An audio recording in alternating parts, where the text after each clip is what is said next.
পুরো এপিসোড দেখতে জি5 অ্যাপ এখনই ডাউনলোড করুন। অর্পিতা, মাত্র 5 মাসের বিয়ে হয়েছে, লাভ ম্যারেজ? হ্যাঁ, অ্যাকচুয়ালি আমি আমার হাজবেন্ড একদম মানে স্কুল লাইফ থেকে পরিচিত, ঠিক আছে, মানে সেম ক্লাসমেট ছিলাম। তো তারপরে 5 মাস বিয়ে হওয়ার পর এমনি আমাদের চেনা পরিচিত 3 বছর আগে থেকেই, মানে এখানে বাবা মা, আমার শ্বশুর শাশুড়ি সবাই মিলেই আমরা ঘুরতে বেড়াতে যাই। মানে এই দিদি যেটা বলছিলেন যে ওই যে ওপরে যখন লাটালাটি ফাটাফাটি হয় তখন মেন জাজ হচ্ছে বাবা। তখন বাবার কি ভূমিকা থাকে? বাবা নিরপেক্ষ বিচার করবে যে মানে তোমার দোষ না বড়ের দোষ? হ্যাঁ, না তুই এটা ভুল করেছিস, না তুই ওটা ভুল করেছিস। আর মানে আমার বিয়ের পর প্রথম টেনশন ছিল আমি সকালে কি করে উঠবো সকাল সকাল। কেন, বিয়ের আগে কটার সময় উঠতে ঘুম থেকে? না মানে অ্যাকচুয়ালি পড়াশোনার সময় কি হতো, মানে একটু রাত্রে করে পড়াশোনা করে শুতাম, এবারে সেই জন্য সকালবেলার ওঠার অভ্যাসটা অতটা মানে ছিল না। তো এবারে আমিও চাকরি করি পোস্ট অফিসে। বাবা ওঠার পরই প্রথমে বলবে তোমার চা কিন্তু রেডি একদম, মানে বাবা প্রথম চা খাবে, তারপরে আমাদেরকে বলবে তোমাদের চা কিন্তু একদম রেডি। তো মানে আমি এতটা ফ্রি এখানে থাকবো মানে আমি ভাবতেও পারিনি। ইভেন মানে বাবা, মানে কি বলবো, বাবা তো বাবা স্থানীয় অবশ্যই, কিন্তু তার ওপর আবদার রাখা থেকে শুরু করে বাবা আমার হয়েও বাড়ির বাইরেতে বলবে এই ওকে কিন্তু কেউ কিছু করবে না। খুব ভালো। সমীর বাবু, বৌমা কেমন? আমার তো মেয়ে নেই, বৌমা আমার মেয়ের এটাই পূরণ করে দিয়েছে পুরোপুরিভাবে।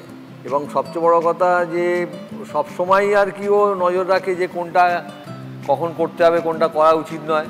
তার কারণ হচ্ছে আমার একটা ওষুধ খাওয়ার ব্যাপার থাকে অনেক রকম, কারণ আমি এমনি হার্টের পেশেন্ট, আমার হার্ট অপারেশন আছে, আমার স্টেন বসানো আছে। তা সেইগুলো ও সবসময় নজর রাখে ওষুধ খেয়েছো কি না। এই আজকেও এখানে যখন এসেছি বলছি তুমি ওষুধ এনেছো তো। এবং সবসময় ও যখন রান্না করে, ওদের রান্নাগুলো হয়তো আলাদা হলো, আমার মিসেস আমার ছেলে, কিন্তু আমার জন্য ও আলাদা করে রান্না তৈরি করবে যে এতে আমার তেল দেওয়া নেই, এতে দেওয়া নেই, এতে মানে সেইটা আমি বুঝতে পারি না এখন আর, যে আমি কখন কি করলাম কখন কি খেলাম সেটা ওই বুঝে দেয়। খুব ভালো। এবং সবচেয়ে বড় কথা যে কোথাও যদি যাই নিমন্ত্রণ বাড়ি, সে ওদের বাড়িতে গেলেও সে আমার জন্য আলাদা করে ও মানে যে ওর মাকেই বলবে যে মা এগুলো বাবার জন্য এগুলো আলাদা আলাদা করবে। হ্যাঁ হ্যাঁ। আর আরেকটা কথা, আমার এখন স্কুটি পার্টনার হচ্ছে বাবা। মানে যেখানেই যাই বাবাকে আমি পিছনে বসাবো, এবং যেখানেই যাই সেখানে কোনো ইনভিটেশন হোক, কোনো ফ্যামিলি প্রোগ্রাম হোক, তো বাবা আমার পিছনেই বসবে। বাবা ইভেন যেটা মানে সবাইকে গর্ব করে বলে আমি কিন্তু আমার বৌমা স্কুটিতেই যাব, আর কারোর স্কুটিতে আমি যাব না, কারোর গাড়িতেও যাব না।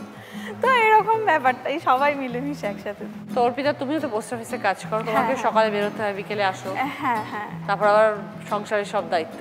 না দায়িত্ব বলতে সত্যি কথা বলতে মাই সবটাই করে সকালবেলাতে। ওই যে বললাম না আমি সকালবেলা মানে নিজের, হ্যাঁ মানে উঠতে পারি না বলতে, যতক্ষণে উঠি মা 9টার সময়ের মধ্যে সমস্ত রান্না করে মা স্কুলে আর কি বেরিয়ে যান। আর বাবা তো স্টুডেন্টদেরকে একটুখানি মানে পড়ান আর কি। তো তারপরে বাবা যখন এবারে চলে এলো তারপর কিন্তু আমার সমস্ত কাজ বাবাই করেন।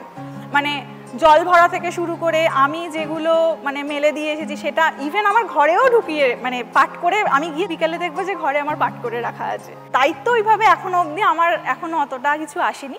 এবারে হ্যাঁ, কিছু একটা রান্না হলো স্পেশাল, সেটা হয়তো আমি করলাম, সেটা করি। আর বাবাকে হয়তো বাবা তো সেরকম কিছু তেল মশলা খেতে পারেন না, ওটার মধ্যেই টেস্টি কিছু যদি করে দেওয়া যায় সেরকম কিছু করে দিই। খুব ভালো। ভালো থেকো অর্পিতা। হ্যাঁ, আমার অনেক শুভেচ্ছা রইল। সমীরবাবু, আপনি ভালো থাকবেন। নমস্কার। জি5 ডাউনলোড করুন আর সব এপিসোড দেখুন একদম ফ্রি।